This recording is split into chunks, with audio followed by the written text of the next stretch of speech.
Yeah. I think so. Okay. I'm going to start asking the first three. Are we on air? Okay. The general assessment issues. The first question is, what legal decisions and or classroom decisions were made in this case?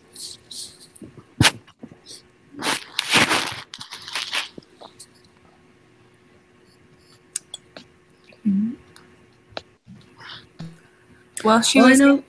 Oh, sorry. Go ahead. Joe. Go ahead. I was just going to say she was given a bilingual aid in the classroom for 2 hours every day. So that was a classroom decision. That's what I was going to say too, so. Oh, perfect.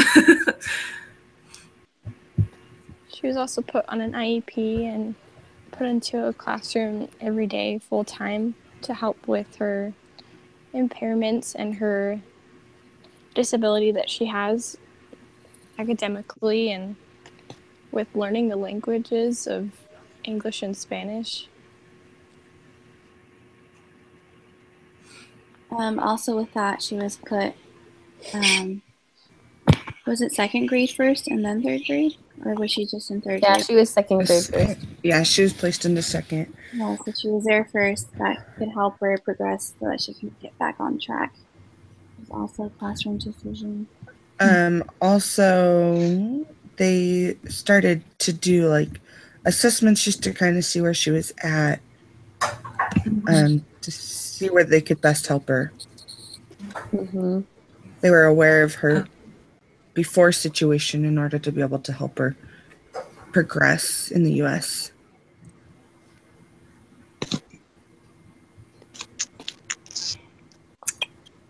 Shona. Next question? Yeah. You guys ready? What procedures illustrated best practice? What procedures illustrated less than best practice?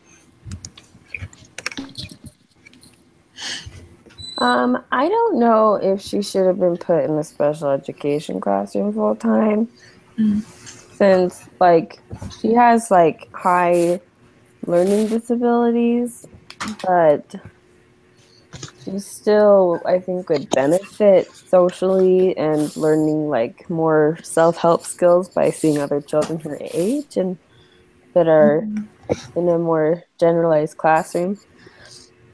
Yeah. That's just what I think, though.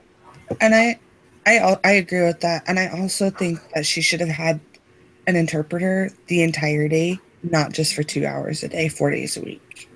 I think coming as someone who only speaks Spanish and then transferring to a English language, she's probably sitting there most of the day feeling like, literally everyone's speaking a foreign language around her and has no clue what's going on. Yeah. In the case study, it said she had only been there for, a year? Yeah. I think is when they had brought her to the U.S. So, I mean, she's only been there a year, and she's already improved so much. I don't know why they would put her in a special ed class full time when, she's getting better. Yeah, she seemed to adapt at least to her home and to the United States pretty well. But it was just in school and things that it suffered when she had to focus both mentally and visually. She was struggling. Yeah. That would be such a huge, huge adjustment. Because she's going from an orphanage in Mexico with no schooling to a completely different world in the U.S. to 8 hours a day, 5 days a week of schooling. Right. I would imagine that the cultural shock, even though she had been there for a year, has still got to be pretty significant as far as how to interact with others, as well as the communication barrier that was there.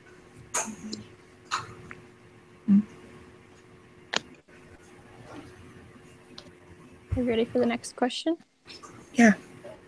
Okay, what was the assessment consistent with appropriate ethical conduct expected from professionals? Explain.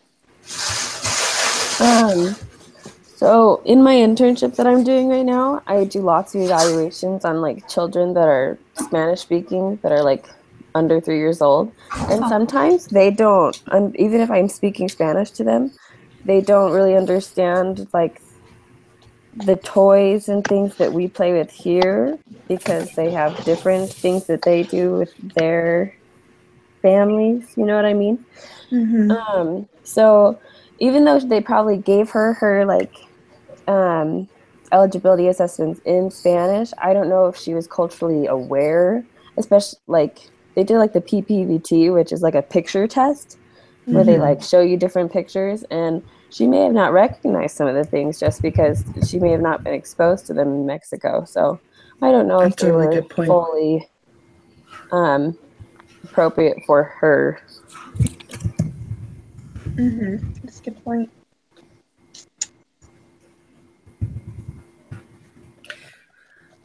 I'd say that, like, as far as professionalism from the team, I feel like they were trying really hard to be professional and going about it the right way, as far as getting the background from the parents and having the parents involved the entire way, and then doing what they can as far as trying to figure out where she's at.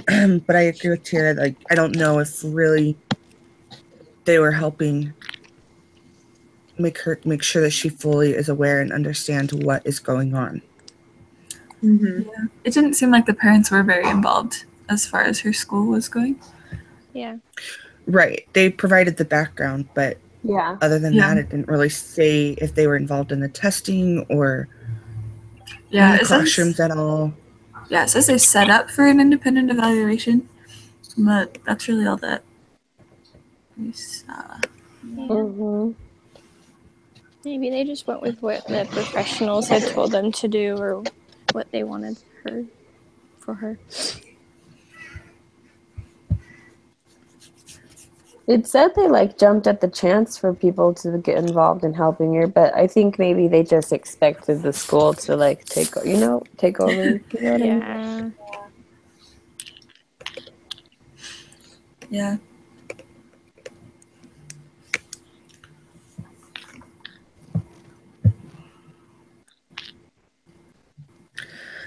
I think for, as far as the parents go, and being someone that had myself, I was on IEP for my vision. And like I said, I mean, this is just a case study. We don't know a whole lot of information, but if parents don't advocate it, the school will do, what they're legally responsible for, but it doesn't go further and beyond, if that makes sense. So Yeah. as far as the parents are concerned, parents need to be involved like full force in, because if they're not advocating for their child, it's not going to be as successful for that child as possible. Mm-hmm. I agree. Yeah. I wonder, I could be totally wrong about this with the end of the case study, how it says, the IEP was written and then she was placed in a special education class full time. I wonder, and I hope this is wrong, just like if the school did that just because, I mean, it's a lot easier just to put her in a classroom with everyone else who has, special needs than to keep an aide in her classroom all day long and to have other things in place for her in the classroom. I agree with that. That's possible that they could have just taken the easy way out. When I was in elementary school, they had like an ESL, like English as second language classroom, and sometimes kids spent the majority of the day there. So I wonder if they even have a thing like that, because that's not special ed. That's just like social awareness and language. Which I think for this case would have been appropriate, because she would have been with other children similar and going through the same thing. But I don't really feel like she's special needs as to be in a special needs classroom for the entire day. Right. Yeah, I thought it was interesting. She was placed automatically in a second grade classroom. And when, for her age group, she was in like the first percentile for the most part.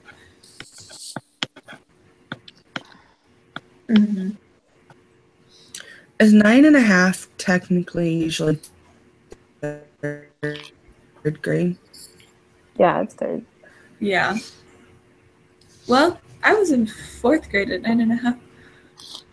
So then she was put either 1 to 2 grades behind her age, which I mean is no schooling, but I'm almost wondering if, I don't know, this is just me kind of thinking, but that seems like still above what she was used to. Yeah. Mm-hmm.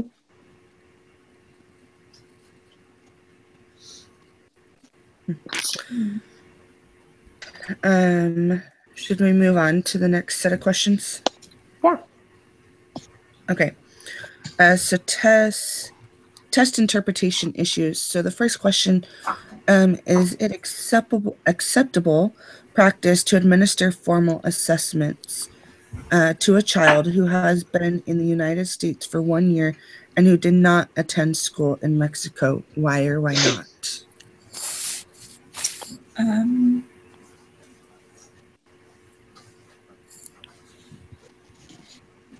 I think this kind of goes a little bit back to what Tiara said a little bit ago about the PPC testing and whether or not she fully understood what was being asked of her, and if Mm-hmm. she actually was aware of, like the pictures and stuff in the tests.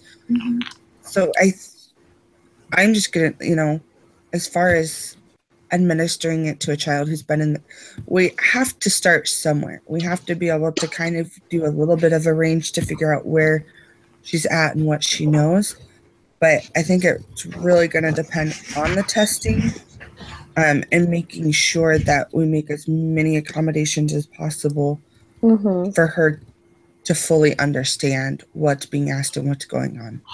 Right. And I think it's good that they did multiple assessments. They didn't just do one and then Right. base everything off of that. So maybe that gave her a break, Yeah. I had a companion who was adopted from Russia, and she, when she came over to the United States, they actually bumped her age back 2 years because she was developmentally behind, and like she caught up after they did that. But it was That's awesome. So I wondered. Yeah, I just wonder like how the formal assessments. I mean, they don't have to legally change Esther's age, but they can accommodate the test to her level, even like some informal assessment. Right. Yeah, because sometimes like standardized testing isn't always accurate, so I think it would have been better to make it easier, or just like to test at her level. They probably did go back like to where she understood most things. Like even if that went back to like age 7, they usually do that. But yeah. She's never taken a test before. That's true. Yeah. I just keep thinking like that would be such a scary situation to be in as a child for anybody. But for as a child who has never been in that environment. All right. So the next question is: are current assessments results biased by Esther's cultural background and/or original language? How do you know?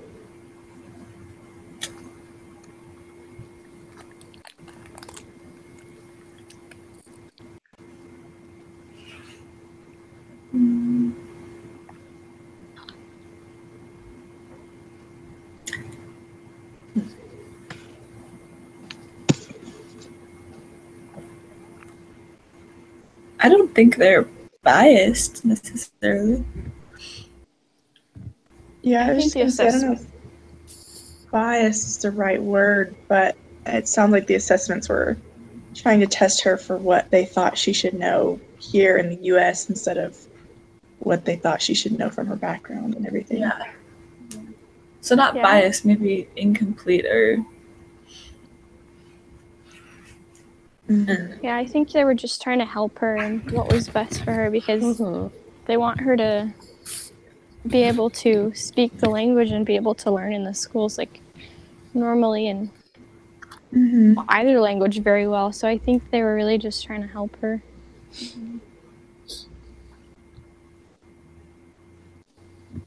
Okay. Based on the assessment information, describe Esther's current level of functioning.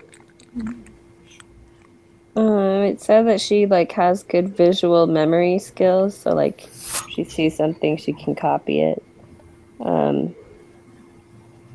That it said that she has many delays in like number concepts and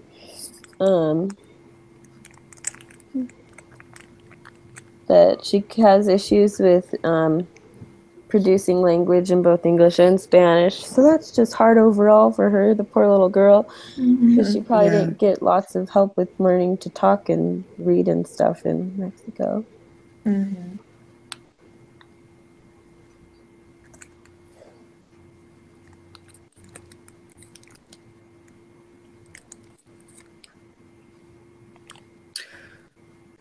Well, and it said too that she was doing like okay socially, or starting to, anyway, which is going to help, I think, naturally pick up a lot of things socially. But as far as that academic is going, it's still that barrier of is coming from a background of not knowing really anything other than how to survive. Yeah. So, all right. Anybody else want to add anything before we move on to question 4? No. Think that's good. Does Esther have the disability of a mental impairment? If so, what evidence supports this conclusion? If not, why not? I think she is delayed, but it's due to environmental factors more than it is due to her own like the way her brain works. Cognitive development. Right.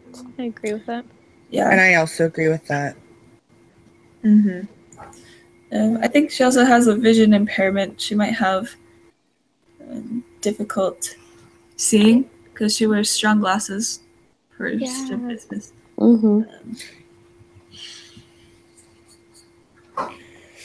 And she's not used to concentrating on words or numbers, so right. I don't think it's just like Tiara said, it's environmental factors and perhaps even physical factors from the abuse that she's had to go through. Totally. Yeah, but I wouldn't necessarily see that it's a mental impairment because I think it's stuff that she'll be able to overcome in time. Yeah. Where with a mental impairment, it would be a struggle constantly. Yeah.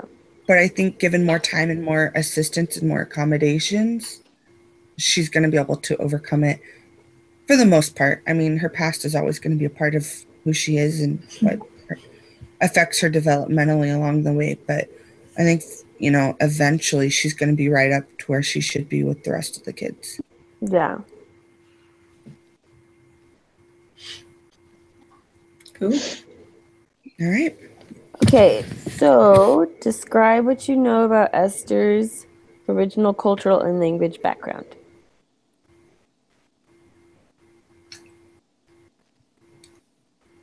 We know that she comes from Mexico and has no education background. And we know that she lived with her mom until she was 7, and then she was put into an orphanage for 2.5 years. She was abused and neglected with her biological mom. Yeah. She was abandoned at a bus stop. Yeah. It's just awful. She took care of the other kids in the orphanage. So we know that she can take care of herself. Yeah. Yeah, it says she did not attend school. Mm-mm. And then language, she was just Spanish, right? Yeah. Mm-hmm.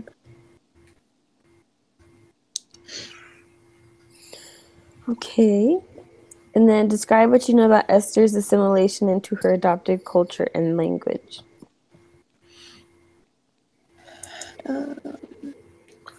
I think she did quite well, honestly, like coming into a new country because she doesn't have any behavioral issues. Right. Whereas lots of children they're adopted, oh, when they're older, they have like reactive attachment disorders and problems. But she like loves being with her mom and helping her clean and take care of the house, like the adopted mom, I mean. Yeah. So Yeah. And she likes, that's good. and yeah, it said that she gets along, pretty well with everybody at home and stuff like that. So considering, I mean, that's pretty incredible considering everything this child has been through. Definitely. What language do they speak at home? I mean, Ramirez, that's obviously a Spanish name, but does it specify what language they speak? I was wondering that too. I don't know. I'm assuming they speak English because of. Well, I don't know. I really don't know. Maybe they do both. Yeah. Maybe. Maybe it's a bilingual household, but it doesn't say anywhere, so Yeah. Yeah. I think that when she was placed into a different environment that was better for her, she's doing a lot better now than she was. And I think that maybe the things that are being done will help her accommodate better to being in school. Yeah.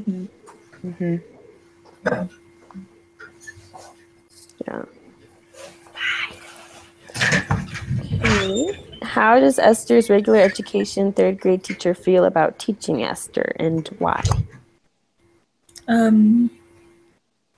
Mrs. Fisher? Uh-huh. Yeah. It said she wanted a more one-to-one approach because she noticed that she needed that individual help. And she said that she didn't have the resources to do it all on her own. I believe in what the note she wrote the psychologist in the school.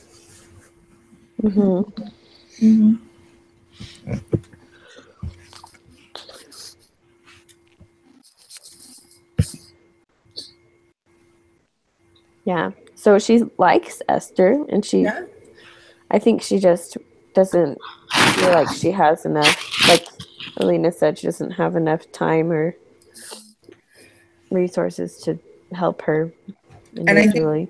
I think that's a teacher who's understanding her limits Mm-hmm. and asking for the needed help. Yeah. It has nothing to do with Esther personally. She just realizes that Esther needs the more one-on-one and is wanting to get her that assistance so that Esther can succeed as much as possible. Yeah. I think that's good. You can tell that she really does care about Esther, and she would do the one-on-one if she had time to. So she's reaching out to the psychologist. Yeah. Good job, Mrs. Fisher.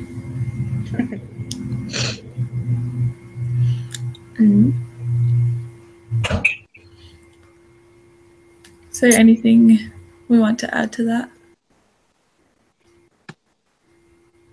Yep. Okay, so it's kind of an open activity. You are magically transported to the country of Ukraine where the spoken and written language is Russian. You cannot understand anyone around you and cannot read the Cyrillic alphabet. Describe the difficulties you might experience in daily living, work, transportation, and meeting other people. Describe possible bias if you are administered an academic achievement test in Ukraine. That would be terrible.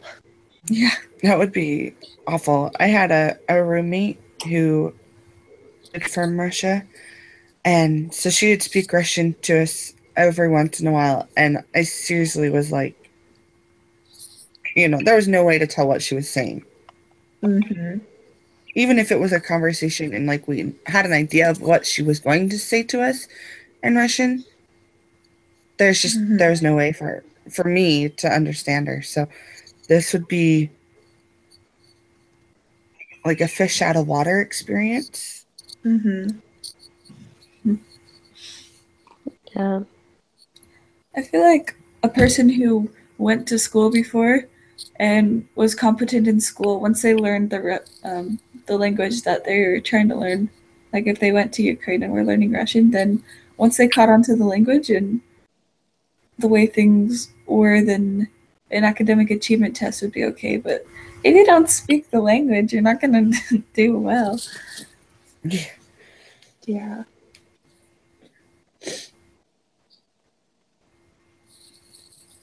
Yeah, I can't even imagine having to take an academic achievement test in Ukraine and not understanding anything that anyone is saying.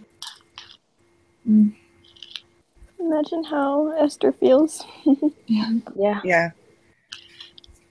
Well, and as far as like work and transportation would go, it's like I felt like I'd be using my hand and drawing a lot of pictures. Yeah. Yeah. Mm-hmm. Probably the first thing you'd want to do is learn to read the signs so that you could at least point and know what you're looking at.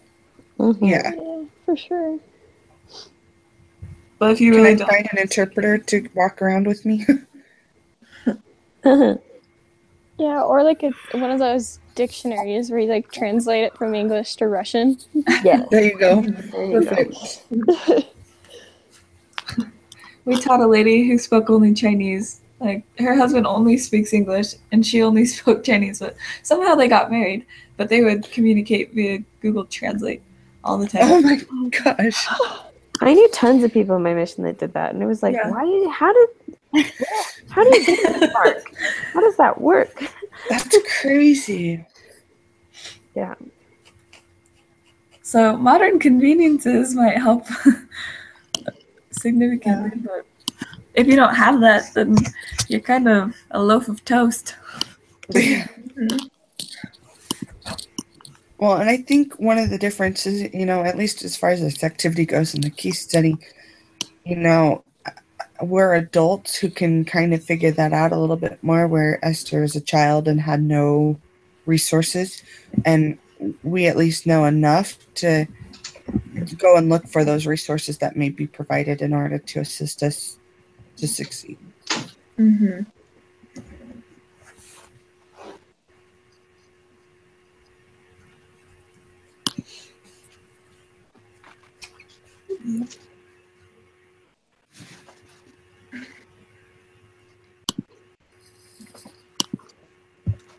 Well, looks like we discussed everything in there at least. Yeah. So, good job, team. Yay!